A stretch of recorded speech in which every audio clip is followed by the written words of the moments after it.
क्या आप जानते हैं कि नाटो नाटो की शूटिंग उसी यूक्रेन में हुई है, उसी राष्ट्रपति जेलेंस्की के घर के सामने जहां पर आज युद्ध चल रहा है? गाने की शूटिंग तब तक हो गई थी। क्या आप जानते हैं कि इसके जो म्यूजिक डायरेक्टर हैं वो एक जमाने में सन्यासी बन गए थे क्योंकि उन्हें डर था कि उनकी मृत्यु होने वाली है। लोगों से मिलना जुलना, कार से पैर रखना भी छोड़ दिया था। क्या आप जानते हैं कि नाटो नाटो के लिए 20 गाने चुने गए थे जिसमें से एक चुना गया? क्या आप जानते हैं कि MM कीरवानी साहब जो हैं, इन्होंने बड़े अच्छे बॉलीवुड गाने, तुम आए तो आया मुझे याद, गली में चांद निकला, मैंने दिल से कहा ढूंढ लाना खुशी, खूबसूरत है वो इतना, गली में आज चांद निकला, ऐसे बहुतेरे हिंदी गाने भी बनाए हैं जो बहुत पसंद किए गए हैं। नहीं जानते? क्या आप ये जानते हैं कि इसके जो राइटर साहब है, एक जमाने में वो सुसाइड करने वाले थे? देखिए, बहुत सारी कहानियां हैं जो आप नहीं जानते। क्या आप ये जानते हैं कि इससे पहले भी एक इंडियन म्यूजिक डायरेक्टर को ऑस्कर में अवार्ड मिल चुका है? हालांकि वो फिल्म जो थी वो ब्रिटिश फिल्म थी, इसलिए उसे हम इंडियन फिल्म नहीं मानते और उसके बारे में इतना जिक्र नहीं कर रहे। लेकिन आज हम आपको कहानी सुनाएंगे उस नाटो नाटो की जिसने ऑस्कर में धूम मचा रखी है, जिसने ऑस्कर में अपना परचम लहराया है, जिसके हुक स्टेप्स को दुनिया भर में कॉपी किया गया, सोशल मीडिया में लोगों ने उसकी एक्टिंग की और आज भारत का मान सम्मान जो है उसने बढ़ाया है। गोल्डन ग्लोब से लेकर ऑस्कर तक में परचम लहराने वाली पहली भारतीय फिल्म, इसलिए जिक्र जरूरी होना है इसका, और साथ ही उन कहानियों को जानना जो शायद अब तक अनकही हैं। लिहाजा आज की कहानी खास है, शेयर जरूर कीजिएगा ताकि आपको लोगों को पता लगे। फिल्म RRR के गाने नाटो नाटो को बेस्ट ओरिजिनल सॉन्ग का अवार्ड मिला है और ये अवार्ड जो है ये पहली बार किसी भारतीय म्यूजिक कंपोजर को नहीं मिला है। इससे पहले साल 2008 में AR रहमान को यह अवार्ड मिला था फिल्म स्लम डॉग मिलियनेयर के लिए। स्लम डॉग आपको याद होगी, जिसमें गाना था जय हो, हिंदी वाला वर्जन जो था वो सुखविंदर पाजी ने गाया था। उस गाने को अवार्ड मिला था। हालांकि उसे हम भारतीय फिल्म नहीं कहते हैं क्योंकि वो ब्रिटिश सिर्फ की बनाई फिल्म थी और ब्रिटिश डायरेक्टर की फिल्म थी, लिहाजा उसका क्रेडिट हमें नहीं मिलता, जबकि हमारे म्यूजिक डायरेक्टर उसमें शामिल थे। और अब 15 सालों बाद नाटो नाटो जो है इसे वेव अवार्ड मिला। लेकिन आप जानते हैं इस गाने की शूटिंग कहां हुई थी? शूटिंग कहानी बड़ी दिलचस्प है। इस गाने की शूटिंग जो है वो यूक्रेन में हुई है, उसी यूक्रेन में जहां पर युद्ध चल रहा है।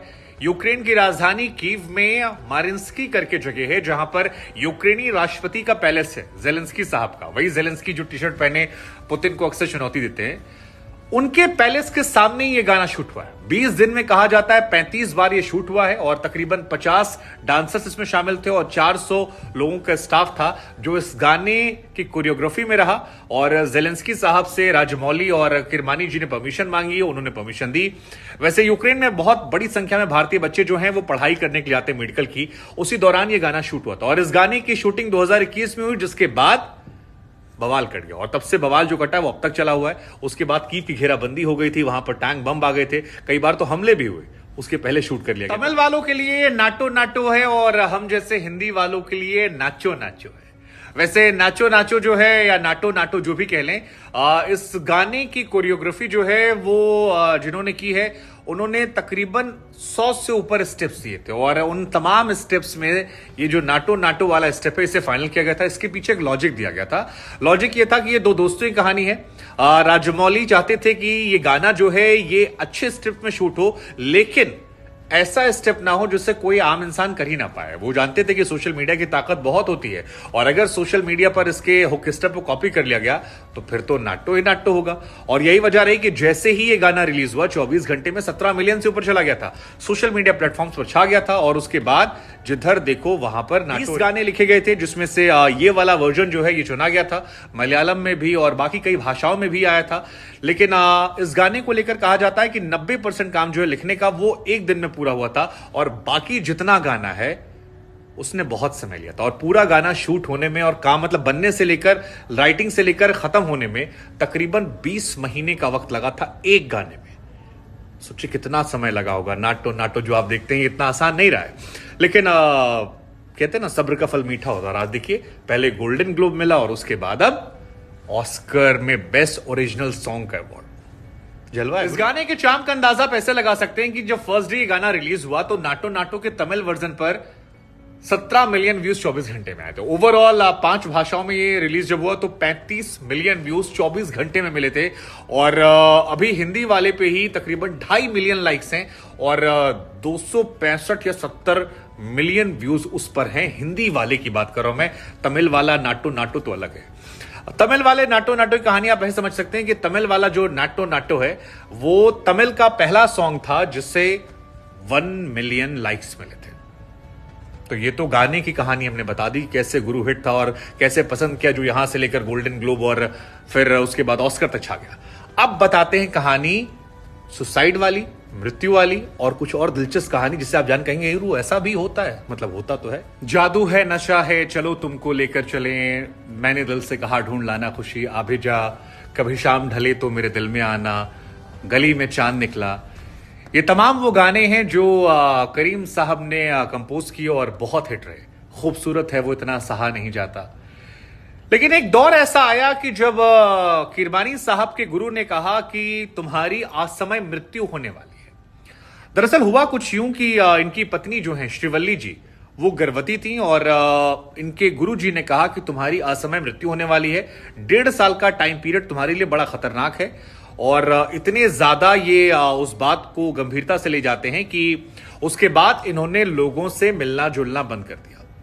1.5 साल तक इन्होंने लोगों से मुलाकात नहीं की और बीच में गाने कुछ कंपोज किए, लेकिन वो मार्क दामी कुछ नाम था जिसके नाम से इन्होंने म्यूजिक कंपोज किया, यानी अपना ओरिजिनल नाम जो है MM कीरवानी उसको हटा दिया और मरीक दामनी ऐसा कोई नाम था जिसके नाम से इन्होंने म्यूजिक कंपोज करना शुरू कर दिया।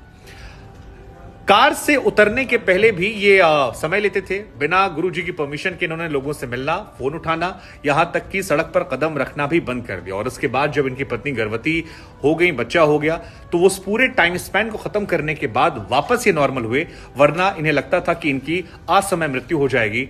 अब इस विश्वास को आप क्या कहेंगे, आस्था या अंधविश्वास जो भी है। लेकिन बात करते हैं इसके म्यूजिक डायरेक्टर प्रेम रक्षित को लेकर। प्रेम रक्षित जो है वो भी एक जमाने में सुसाइड करने वाले थे। दरअसल हुआ कुछ यूं कि 1993 में इनकी फैमिली में डिस्प्यूट हुआ, जिसकी वजह से परिवार बिखर गया। इनके पिताजी सड़क पर आ गए और उसके बाद प्रेम रक्षित जो है वो टेलर की शॉप पर काम करने लगे। पिता म्यूजिक इंडस्ट्री में स्ट्रगल कर रहे थे। एक रोज इन्हें लगा कि मैं सुसाइड कर लेता हूं, जिसके बाद शायद जहां मैं काम करता हूं वो लोग सांत्वना के तौर पर मेरे परिवार को 50,000 रुपए दे देंगे, जिससे मेरा घर परिवार चल जाएगा। और सुसाइड का पूरा मन बनाकर जब ये घर की तरफ निकल रहे थे, तब रास्ते में इन्हें एहसास होता है कि जो साइकिल से ये वापस लौट रहे हैं वो साइकिल भी तो उधार की है, और अगर ये साइकिल नहीं लौटाई तो फिर वो साइकिल वाला मरने के बाद भी परिवार वालों को परेशान करेगा। ये कहते हैं कि जब साइकिल लौटाने के लिए जा रहे थे तब इनके पिताजी का फोन आया और बताया कि एक गाना है जो मिल गया है। इसके बाद खुश होते हैं, जाते हैं। छत्रपति करके एक फिल्म आई थी जिसमें जूनियर NTR उस दौरान थे और वहीं पर इन्हें पहला मौका मिला, जिसके बाद ये जाते हैं, अपनी प्रतिभा को दिखाते हैं और वहीं से राजमौली से इनकी मुलाकात होती है। और राजमौली से जो मुलाकात होती है उस कहानी में बदलाव देखिए, बदलते बदलते चक्र आता है RRR तक। और आज इनके सिखाए हुए स्टेप्स जो हैं वो पूरी दुनिया में छाए हुए हैं, हर तरफ इनके स्टेप्स की चर्चाएं चल रही हैं। 115 स्टेप्स में से ये नाटो नाटो जो है ये वर्ल्ड रिकॉर्ड बना चुका है और ऑस्कर्स में धूम मचाकर भारत के लिए पहला गाना बन चुका है जिसने ऑस्कर अवार्ड जीता है, नाटो नाटो करते हुए। खैर, जाते आते अब आपको RRR फिल्म की कुछ इंटरेस्टिंग बातें बता देते हैं। 2022 में आई ये फिल्म जो है ये राजा रामू और भीम नाम के 2 स्वतंत्रता सेनानियों पर बनाई गई एक फिक्शनल फिल्म थी, जिसे लोगों ने काफी ज्यादा पसंद किया। दूसरा, ये भारत में बनाई गई सबसे महंगे बजट की फिल्म है। इससे महंगी फिल्म भारत में अब तक नहीं बनी है और अब तो प्रचलित भी इससे ज्यादा कोई फिल्म भारत में नहीं हुई है। 550 करोड़ रुपए का इस फिल्म का बजट था, जिसने 1200 करोड़ रुपए कमा कर दिए थे। और हिंदी वर्जन को मिलाना तो 3rd हाईएस्ट फिल्म है दंगल, दंगल के बाद बाहुबली ओवरऑल बिजनेस में, और बाहुबली के बाद RRR वर्ल्ड वाइड कलेक्शन में नंबर 3 पर है। हाईएस्ट ग्रॉसिंग तेलुगु फिल्म है। तेलुगु फिल्म में बाहुबली के बाद इससे ज्यादा पैसे किसी ने नहीं कमाए। और तीसरी बड़ी बात जो है वो ये है कि इसमें जो गांव का सीन है, उस गांव के सीन को दर्शाने के लिए राजमौली ने 18 करोड़ रुपए खर्च कर दिए थे। अब आप सोच सकते हैं कि इस सेट की भव्यता जो है वो कितनी ज्यादा बड़ी होगी, ये फिल्म को किस लेवल पे बनाया गया होगा और कितना पैसा खर्च किया होगा ताकि जो कुछ लगे वो ओरिजिनल सा दिखे। एक और दिलचस्प जानकारी आपको बता दें कि रामचरण का जो ओपनिंग सीन है, उस ओपनिंग सीन को शूट करने के लिए 32 दिन लग गए थे और पैसा जो है वो ओपनिंग सीन में केवल 40 करोड़ रुपए खर्च कर दिया गया था, जो अपने आप में इस फिल्म की शूटिंग जो है वो 300 दिनों में हुई थी। 2500 क्रू मेंबर्स ऐसे थे जो लंदन से हायर किए गए थे इस फिल्म को लेकर, और जूनियर एनटीआर ने कई महीनों तक इसके लिए काम किया था। 9 किलो एक्स्ट्रा मसल्स जो है उन्होंने गेन किया। तकरीबन कहा जाता है 20 महीने की बॉडी ट्रेनिंग जो है वो जूनियर एनटीआर ने इस फिल्म को लेकर ली थी। मतलब इस फिल्म में सब कुछ ग्रैंड है। हालांकि जिस ओपनिंग सीन को दर्शाने के लिए 40 करोड़ रुपए खर्च किए गए थे 32 दिनों में, मुझे वो ओपनिंग सीन थोड़ा सा मतलब बेसिर पैर का लगा था कि एक आदमी कैसे जाकर बहुत सारी लोगों को मारकर एक इंसान को ले आता है। लेकिन फिल्में फिक्शन होती हैं और कई बार फिल्मों को बिना दिमाग लगाए देखना चाहिए। जो भी है, इस फिल्म ने भारत का नाम जो है वो दुनिया के स्तर पर रोशन किया है। और कीरवानी साहब के बारे में मुझे लगा कि हम सभी को जानना चाहिए। बॉलीवुड में उनके कई गाने ऐसे हैं जो बहुत बहुत मेलोडियस हैं, जिन्हें हम सभी सुनते हैं, याद करते हैं, पर शायद जानते नहीं हैं। तो इस फिल्म को लेकर इन पूरी टीम को बधाई, भारत के सभी लोगों को बधाई।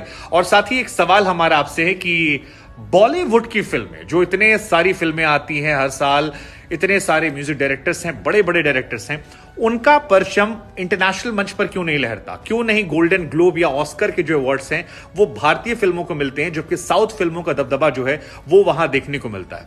ओरिजिनलिटी, कंटेंट पर ज्यादा काम करना, हाईली क्रिएटिव होना, क्या लगता है आपको? बताइएगा जरूर कमेंट करके।